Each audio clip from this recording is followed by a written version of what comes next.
Hi! If you are new here, welcome. You are watching Compact Reviews.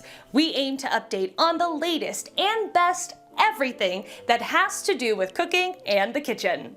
We test them out in real life so you know what they're like even before buying them. For someone who loves cooking, nothing could be better than Compact Reviews. In this video, we will discuss the top 7 best cold brew coffee makers. So let's get started.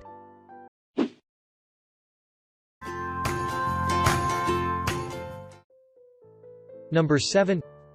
Cold Brewer Drip Coffee Maker. The Bruer opened my eyes to slow drip cold brewing. I had trouble with the Drippo, slow drip cold brewer.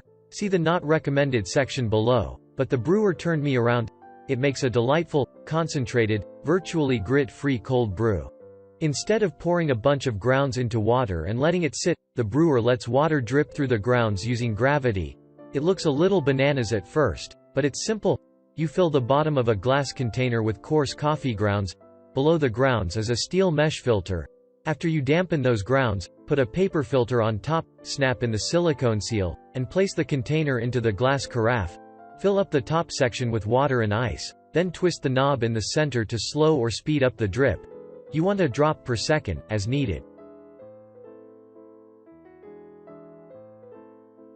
Number 6. KitchenAid Cold Brew Maker.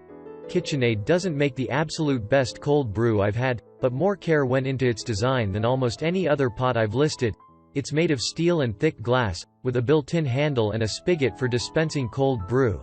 Perfect if you have a shelf to set it on, in or out of the fridge.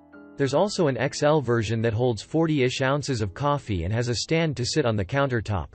It has a stainless steel grounds tray, with a handle, that you set in the larger glass container.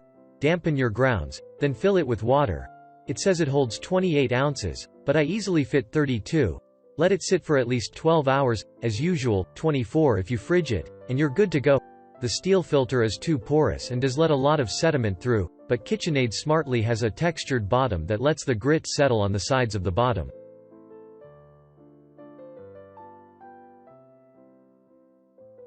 Number 5. Primula Burke Deluxe Cold Brew. The Coffee Gator was my favorite cold brewer for many months, but Primula's Burke Immersion Brewer has taken its top spot. It's shorter and wider with a more durable build than the Gator.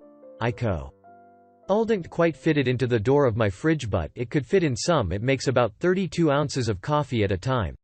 Like other pot-style brewers, you put coarse grounds into the mesh basket, snap it into place, slowly pour water through a tan, come back 24 hours later. Coffee came out smooth and flavorful without too much bitterness, and the filter is fine enough that there was less sediment than many immersion brewers. Too much sediment can ruin a good cold brew by adding a gritty mouthfeel and aftertaste.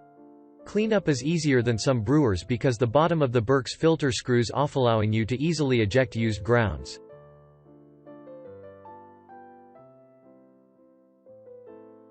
Number 4. OXO Cold Brew Coffee Maker. The Wired Gear team has liked OXO's Cold Brew Coffee Maker for years. We ranked it highly, giving it 8/10, and our Wired recommends seal of approval. It's a cold brew connoisseur's dream rig that's meant to sit proudly on your kitchen counter, and it's the best purchase if you want bucket-style immersion brewing that allows for greater experimentation. OXO's maker produces up to 32 ounces of very fine coffee with minimal sediment and comes out far more concentrated, which means you'll get more out of it than pot-style brewers. It also has the potential to produce richer, more robust flavors thanks to the design, which includes a rainmaker lid that trickles the water onto your grounds to encourage the bloom. You'll have to tinker with your recipe, and make sure to dampen your grounds for the right amount of time or things will get bitter quickly.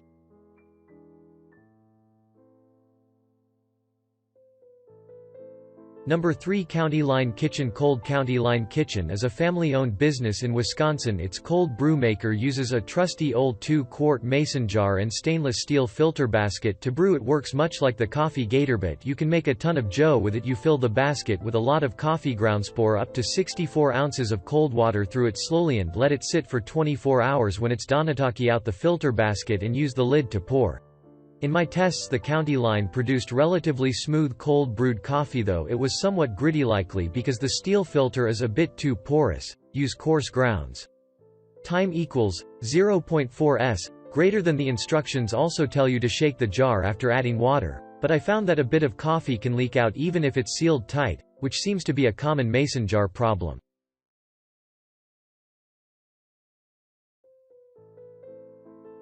Number 2. Toddy Cold Brew System. The Toddy has been around since the 1960s. It's similar to the OXO brewing system, just a little more DIY. It's basically a big bucket with grounds in it, and a glass carafe to hold the coffee when it's done brewing. The brew bucket is made of plastic, and it requires paper liners and filter pads that you'll have to keep buying. Filter pads last about 10 brews, or 3 months. You have to remove a rubber stopper to drain the coffee after 24 hours, which will always get your hands messy. Cleanup is time-consuming. Fortunately, it makes rich, full-bodied cold-brewed coffee that tastes as robust as any other method I've tried so far, sometimes better. Those pads and paper filters are annoying, but they work.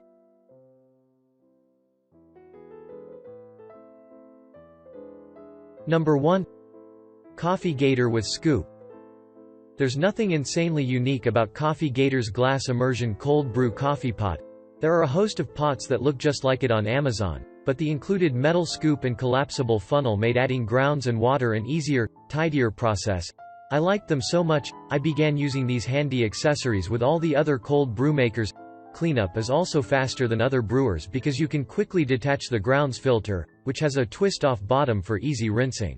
It's hard to find a simpler way to make cold brew than with the Coffee Gator, and the company's customer service reps are responsive. The downside is that the handle is made of cheap plastic and that the glass base is fragile. I've had mine a year and have not broken it, but I recommend you treat it with care or opt for a more durable brewer.